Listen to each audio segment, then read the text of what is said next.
Hi, and welcome to www.aehelp.com and www.gieltshelp.com test preparation videos. Today I have Robin here with me to talk about some very important information about how to do IELTS, how to answer questions, what to be careful about so you can get the best score, the highest band possible.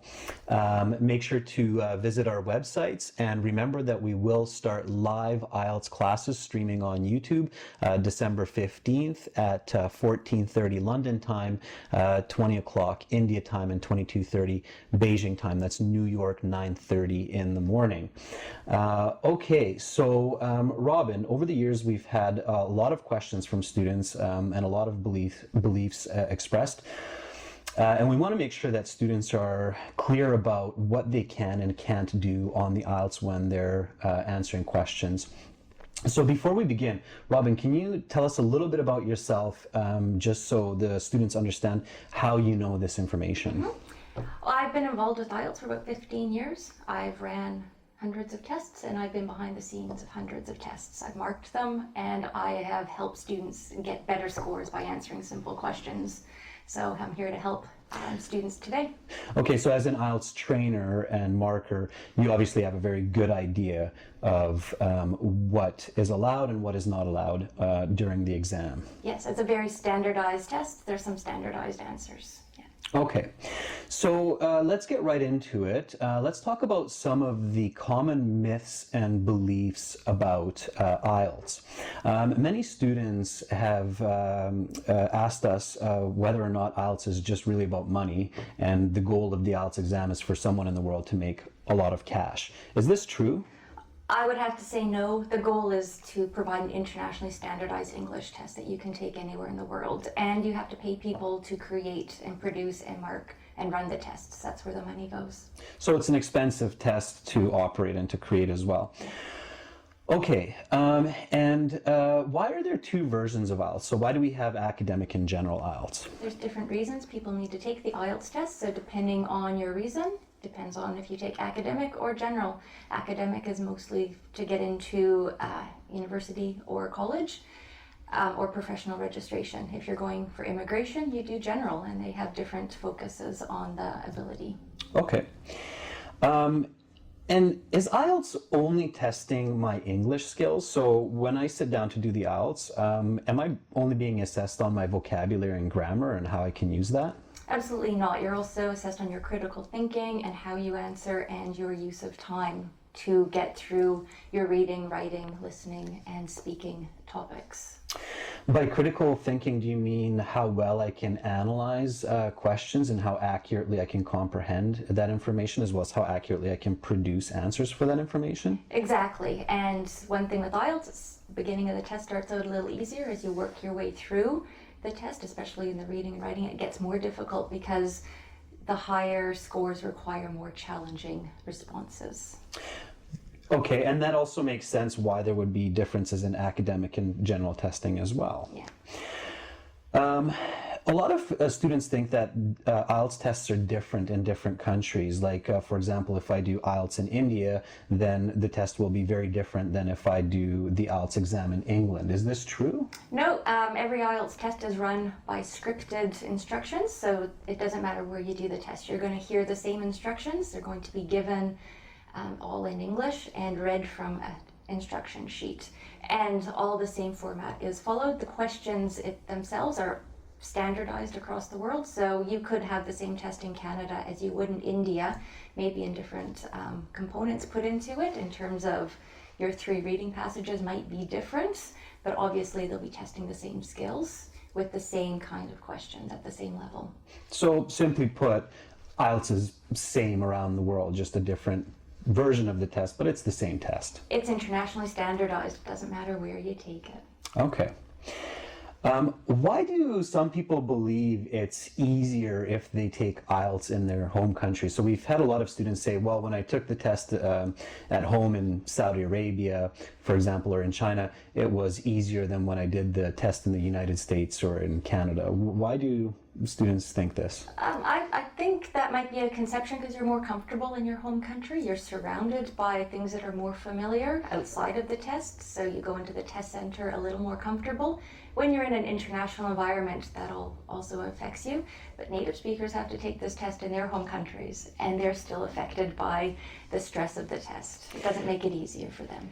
So the test really is the same difficulty. The difference is not in the test, but it's in the comfort and confidence of the student, of the individual, right? Absolutely. Okay. We've also heard from students that depending on what they wear or who they are, how old they are, where they come from, can affect their IELTS score. Is this true that there are different ways of treating different students during the IELTS exam? IELTS is about equality and giving a fair mark. It doesn't matter where you're from, who you are, or what your background is. They're assessing your English language ability. And when it comes down to marking, all your examiner sees is your your candidate number. They don't look at any other information. They're just checking your answers. In the speaking interview, you might find it's a little more personal. That's because you're meeting a person, but it doesn't change your mark. It's all about your ability. So if I understand you correctly, basically, if I'm an IELTS student, I'm just a number when I'm being marked. Yeah, I'm sorry to tell you, you're just a number. Okay. And if I'm not mistaken, also the markers don't even really see me because the people marking my answers aren't necessarily present during the exam, so they don't really know who I am other than that number. They will see your name and number, and all they want to do is mark your paper. And maybe my passport picture, but that's about it. They'd only see your passport picture if they were your speaking examiner. Okay, so they don't even see that. All right. Now, my next question is one that I know a lot of students attempt. They try to guess what the topic will be on their IELTS exam. They feel that if they can guess what their writing or speaking topic is, then they can prepare for it obviously much more and get a higher band. So can I guess what my IELTS topic will be for the speaking or the writing part? You can try, but the chances are you're not going to get the right guess. You're better to be more prepared. Every test, for example, writing, you don't know if you're going to get a graph on your part one, or if you're going to get, or what kind of graph, or what kind of information will be presented, a chart.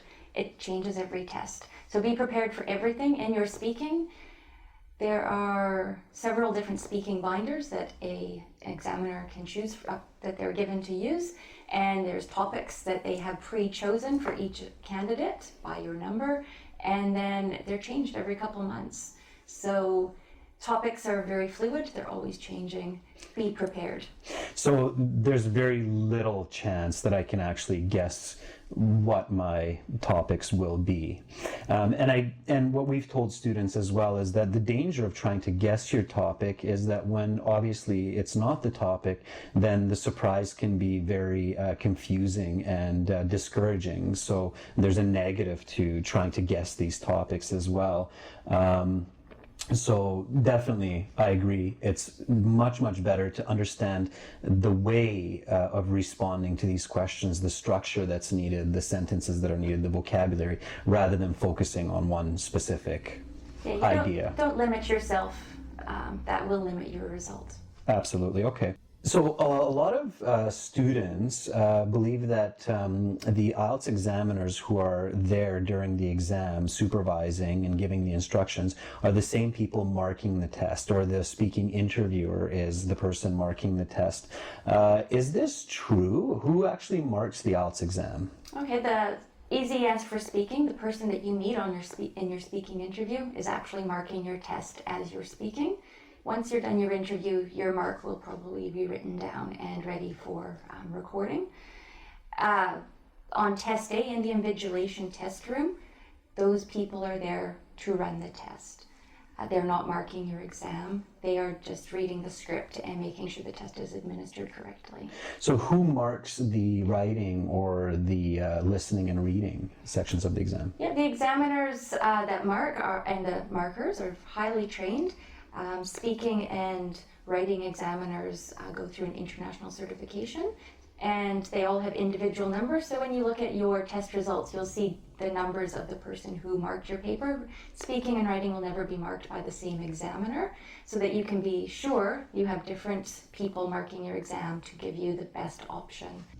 And I've heard recently that there were also some changes to make sure that it's even more fair and accurate, the marks. So IELTS has recently centralized their marking so that there's a lot of security around it, and it doesn't allow for cheating or any kind of behavior which wouldn't be acceptable. So is this correct that now IELTS is more centralized and the marks are even more strictly controlled? I believe so. There are centralized marking locations now, so there most centers only in-house marking is speaking. Okay. Now, here's an important question, I think, for a lot of students, because, of course, when I'm doing an exam, I can get nervous, and nervousness leads to going to the washroom. So, a common question is, can I go to the washroom during the IELTS exam? Yep, absolutely. There are times when you cannot go to the bathroom, and so I'll explain when and when you can't. Listening, absolutely not. There is no time to go to the bathroom. That's your first section in your written assessment time. So you cannot go to the toilet during listening. In reading and writing, you can go to the toilet in the first 50 minutes of the test. In the last 10 minutes, you cannot go to the toilet, and you will be given time reminders on the board of where you are throughout your time. So pay attention to the time. If you really need to go to the bathroom, just ask. Okay. Now, another very common question among students is it okay to ask questions from the proctor during the listening, reading, writing, and speaking section? So can I ask them, what did this person just say? Or I don't understand this reading topic. Can you explain it to me? So can I ask this kind of a question? You can ask questions. You might not get the answers you want. In listening, absolutely not. Do not ask questions during the listening. We do need absolute silence. In the last 10 minutes where you're given transfer time, you can ask questions, but they will probably direct you to read the directions in the test paper. Make sure you write your answers down in that 10 minutes. During the reading, you can ask a question. Once again, you'll be directed to read the directions on your test paper. In the speaking, you can ask questions, but either you might have the examiner repeat themselves, possibly paraphrase themselves, but they're not going to tell you how to answer the question. Okay, so I can ask questions, but I might not get too much help to find the answer. Your examiners and your invigilators on test day, they're not teachers. They are there to make sure the test is running. Okay, great. Robin, thank you very much. And I'm going to ask you to come back again for another part where we will talk about the answer sheet and how the answer sheets work for the reading and listening, because there's a lot of important questions about the answer sheet and what I can write and what I can't write. So I look forward to speaking with you again about this. And thank you for joining me today. Thank you, Adrian. I look forward to seeing you again. Okay, thanks. Remember again to visit us at www.ahelp.com for academic IELTS and www.gieltshelp.com for general IELTS. Again, remember, be prepared for test day. Know the answers to the questions that we just discussed. This can save you a lot of trouble and stress, and we wish you the best on your next exam and look forward to helping you further.